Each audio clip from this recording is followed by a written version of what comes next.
po ng wire art ay isang makabagong paraan upang ipahayag po ang ating imahinasyon. At yan nga po ang pinatunayan ng young artist na nakabuo po ng iba't ibang disenyo at konsepto ng sculpture gamit lang po ang alambre. At talaga naman nakakabilib ang talento at pagtsatsaga ng 21-year-old artist na ito. Kaya naman, mga kada, tawagin na natin ang mga tao na sa likod ng mga kahanga-hanga wire art ngayon sa studio. Let's all, may Tagalog, no? Let's all welcome John Infante. Hello po mga kada. Hi, John. Good morning, Anong John. tangkad mo? Ang tangkad ni John. John, bati ka muna sa mga kada natin. Hello po mga kada. Ako po si John Infante and pwede din pong Jaffy. John. Jaffy. Jaffy. Okay. Jaffy, ikaw ay isang architecture graduate. Opo. Pero, paano ka napunta Dito sa ganito? sa alambre. Actually, accident lang po siya. More on passion po talaga yung gusto ko. So, ang passion ko po talaga is art. Yeah. So, bata ka pa lang, pwede bang kwento mo sa amin? Bata ka pa lang ba, nagagawa ka na ng ganito? Kasi di ba, ako naalala ko nung elementary ako, talagang ginagawang art na rin talagang alambre, di ba? Especially yung alam mo yung mga clip dito. Oo. Sinisira ko yan. Nadidiretso. Oo. Di ba? Kinder pa lang daw, gumagawa ka na daw Opo, ng ganito. Ano yung unang ginawa mo nung time na yun? Actually, nung kinder pa po ako, gumagamit pa po ako ng mga clay. Clay. Or paper mache. And then, ito po. So, yun muna yung ginagawa mo. Opo. Nag-start ka sa clay. Yeah. Into art ka talaga. Opo. Saan ba to? Namana mo ba to sa parents mo? Nakikita mo ba? Opo, I got my inspiration po sa buong family ko po. Lahat po sila artists. My dad, dati po siyang carpenter. And then mom ko po, siya po yung tumutulong sa akin sa mga arts. So sabi ko sa mama ko pag may mga school projects, sabi ko, Ma, baka naman. Tulong naman sa artwork. Yeah. And Pero that's Opo. nice. Kasi importante yung support system pagdating Yeah. sa art. No? Kasi Totoo some yan. people don't take it seriously. Pero napakaganda nito mga ginagawa mo. How did you go from clay to during your time na nagsimula ka na Opo. papunta dito sa mga super ganda na nakikita natin ngayon? Na parang alambre. pro. Isa din po sa inspiration ko po yung sister ko po kasi fine art student po siya. So yun po yung isa din po niyang passion. So gumagawa din po siya ng mga paintings, artwork. So nice. yun po. Yung cardboard. Yung cardboard po, yun din po yung ginagamit ko before sa artworks and Paano yun? mga sculptures. Paano ginagawa? Dati po kasi na sumali po ako sa isang art competition. It's a 3 competition, mga giant po. So lahat po ng contestants doon is gawa sa plastic. Ako lang po yung gumawa ng gawa sa Cardboard. cardboard. Oh. And then, nung umulan, ako lang din po yung natunaw. Ay! Yun lang. Yun lang, John. Yun lang. Pero nanalo ka doon. Opo, yes. Ayun. Tapos doon mo nakuha yung idea na gusto mo yung art hindi siya natutunaw, nawawala, yeah, kaya exactly. ka napunta sa alambre. Yeah. Ang tawag po Galing. dito kapag art yung alambre, art lambre. I knew you had that. I knew it. Yay! Oh, supportive. Thank you, Ate Squad. Mahal ka namin talaga. Pero Oh, ang hirap, di ba, ng paggawa po ng art sa alambre kasi aside sa, syempre, yung ideas, yung concept kung anong buuin mo, nakakasugat ito. I Art. actually, nakatingin ako sa kamay ni John. John, nakatingin. Yeah. Oh, kanina pa. Kasi nga, Yeah. do you get hurt ever? All the time. Ah, wow. Paano yun? Like, do you wear gloves na nowadays? Or you need to feel the alambre? Sometimes I wear gloves po, pero most of the time talagang walang gloves. Oo, para ma-feel mo talaga siya. No? So kahit masakit po siya, pag mahal mo yung ginagawa mo, tutuloy-tuloy lang. Totoo We love to hear yun. that. Di ba? Pag may love talaga yung ginagawa mo, hindi siya nakakapagod. Ay, may balita ko, tumalsik daw yan sa mata mo. One time. Yes. Oo. Pasintabi na po sa mga nanonood. Siyempre, iba't ibang age yung nanonood Oo. dito ha. Ito pong paggawa ng art na to gamit ang alambre ay ginagawa po ng Professionals professional. lang, ha? Huwag Kaya natin i-try-try. tulad nito, may nangyaring Can ganun you ba? tell us about it? Yung nangyari sa'yo dati? Actually hindi lang po siya sa yung talsik ng mga bakal, pero marami din po akong mga Sugat?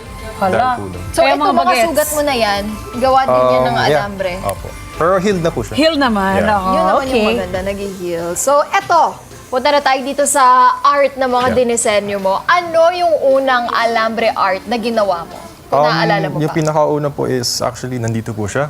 So Oh. this one. Pinakauna! Yeah. Wow! This is Pinakauna ito agad. Mano shark. In Hawaii it means shark. And wow, even the signature alambre din. Alambre Ang din. galing.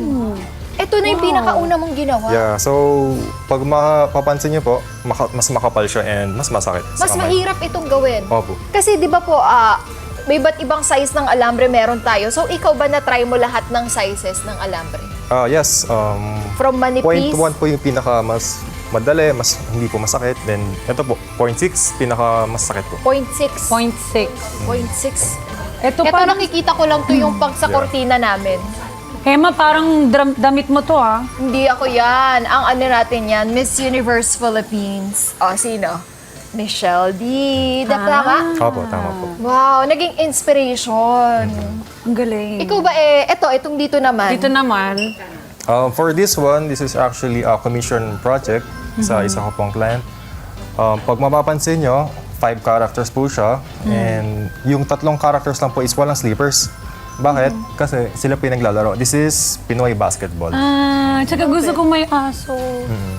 Very Ang Pinoy cute. talaga. Tapos ito pang nyog. Diba? Ito naman. Dahil ngayon po, tinatapos ko po yung team ko na Filipino team. So, isa po to sa mga sculptures ko po. This is, taho. I love it. Oo, Yeah. ang ganda. Bakit walang laman? Joke lang. Ito ba ginagamit mo pag basketball mo? Ay, Di, di po. joke For display lang po. Ano ang pinakamahirap mong ginawa?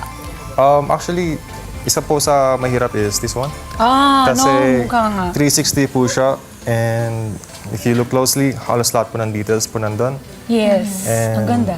isa sa pinaka-importanting part is the soul. Oh yeah, even So, you that, need- ginawa mo. yeah. Perfect.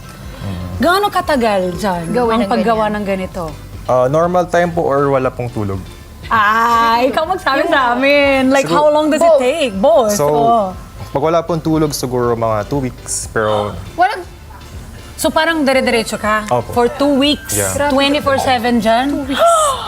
ano nga ba naman ang tulog, di ba, John? Oo. Opo. Pag gusto mo yung ginagawa mo, what is tulog? Pero pag may tulog, mga 1 month po. yun. Pero nung nag-start ka dito sa art na alambre, kailan ka nag-start yung magbenta na ng iyong ginagawa? Right Kasi una now, passion pa lang yan, di Opo. ba? Right now sa wire sculptures po, maybe last year? Last year pa lang po nag-start. So, eto na nga yung tanong, Ito na ang Jan. tanong dyan. Magkano na ang kita Magkano? mo? Siguro po total maybe nasa 150 or 200 po. Pero pinapaikot ko po yung money, so bumibili po ako ng mga tools and materials po. So, Ano invest mo rin, no? Oo, sa isang art, halimbawa ibibenta mo siya, magkano mo siya ibibenta? For that one po, ang price po niya is around 30 to 35 po.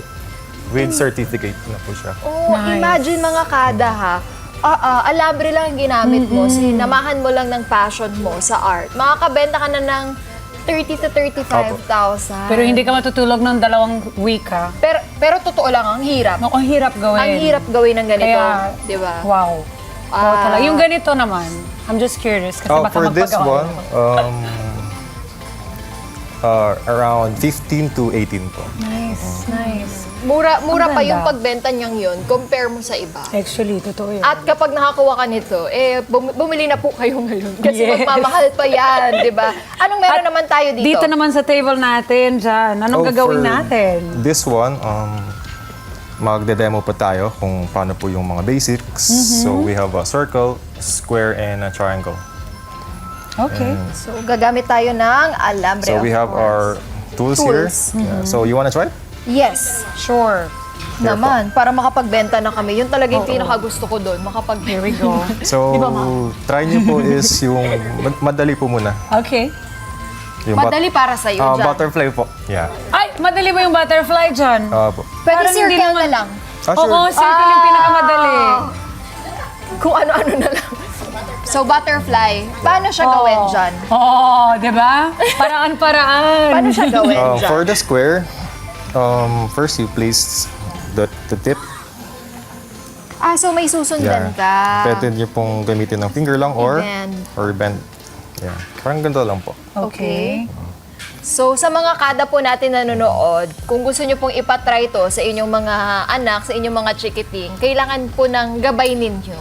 Ayan. Pero tinuturo po sa atin ni John yung basic Yan. na pwede niyong gawin. Kasi lalo na maglo-long weekend ngayon, pwede niyo Ibuo pong ko gawing siya. bonding Opo. ito.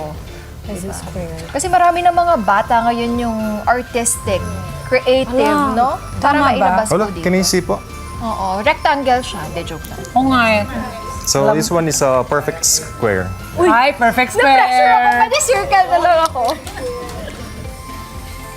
Tingnan natin, Ems. Kayang-kaya mo yan. Dito naman, para kita ng cam. Oo nga. Oo, Sorry po.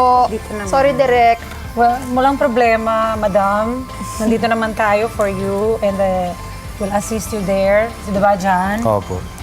Tama Can you see? din yung Can you ginawa see? niya. Mas maganda pa. Oh! Square po, yeah. Perfect. Perfect. Perfect. Pinilit mo lang. Sabi mo kanina Ito square. naman, nagawa ni John yung, yung Net 25. Ang ganda. Ito, how long did it take for you to do this? Siguro po mga 5 minutes. Ay, mabilis lang naman pala. Opo. So, hanggang Para dito sa lang kanya. tayo. Para sa kanya, mabilis. Mabilis. Para sa kanya, pero sa atin, napakahirap. Aside sa alambre, may iba ka pa bang gustong matry na art, John? Oh yes, actually gusto ko po i-try is mga wood and copper. So gusto ko po talagang gumawa ng sculpture outdoors. Mga giant po na sculptures. Parang si Jeff, the artist. Yeah, Remember? oo. We had an Yes. artist here. Yeah, that So, makes saan the big... na Yes. nakakarating itong iyong wire art? Pinakamalayo po is Utah, sa tita ko po. First, ang mga clients ko po is mga relatives and now all over na po. John, anong pangarap mo for yourself? Ang pangarap ko po is to spread more art. Maging teacher din po sana sa art, yeah. That's so nice, no? O, Para Jan, maipasa. I hope you can really influence yung mga kabataan na mag-focus din sila sa art, Yeah. di ba? Eh, maganda. Magkaka-workshop ka ba in the future para sa mga gusto matuto? Oh yes, one day po. Okay. At sa mga gusto naman magpagawa, pwede ba sila magpagawa like personalized? Oh yeah, sure. Most of the time, mga gawa ko po is mga commission works. Mas gusto ko po kasi na it's like a combination of me and my client. I want my client to say na, "Uy, gawa ko to. Gawa natin to." Oh, that's so nice, no? Oh, yun ang maganda. Ganda nun. Siyempre, Part of the process. ikaw ay matagal na dito sa art at syempre marami din tayong kada squad na into art din. Kung meron kang natutunan na lesson na gusto mong i-share sa kada squad, ano yun?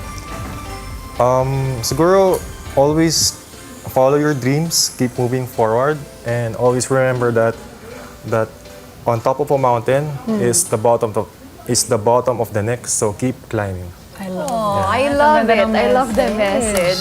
At ngayon, John, please go ahead and tell us kung saan namin kayo pwede makontak, kung gusto namin mag-commission din ng mga artwork, and also your social media accounts. So you can contact me at jaffe.ph sa Instagram and Facebook. Yan, nasa screens nyo na mga kada. Take a screenshot para ma-contact nyo naman si John. Yes. At nandiyan ang kanyang daddy, the supportive daddy, na into art din. Hello. At dahil nandiyan si Daddy John, anong gusto mong sabihin sa iyong daddy at sa Yes. iyong family na syempre nakasuporta sa'yo? Super thankful po ako sa family ko po for supporting me and my dad po. I'm sure proud si Daddy sa'yo. Super proud. Kaya naman kung ang anak niyo po ay into art, then go lang, 'di ba? Suportahan po natin kasi iba ang nagagawa ng art. Doon po nalalabas yung creativity ng bawat bata. And maraming salamat, Thank you John. po. Kami ay hindi makapaghintay na makita tong art mo internationally. Yes. Imagine nakarating na nga ng Utah, 'di ba? At we can't wait na kami naman na magawan mo ng art. Uy! Ang kada umaga. Maraming salamat, Thank you din John, for inspiring a lot of people. Continue inspiring a lot of people. At dahil dyan, meron kaming regalo para sa'yo mula sa front row. Thank you, Thank you, John. Kaya kung gusto niyo pong magpagawa, mag-message siya po kayo sa social media ni John. At hindi po matatawaran ang talento ng wire artist na si John Infante. Ipinakita po niya sa atin kung paano nabibigyang buhay po ang simpleng alambre po sa pamamagitan ng tiyaga at pagkamalikhain.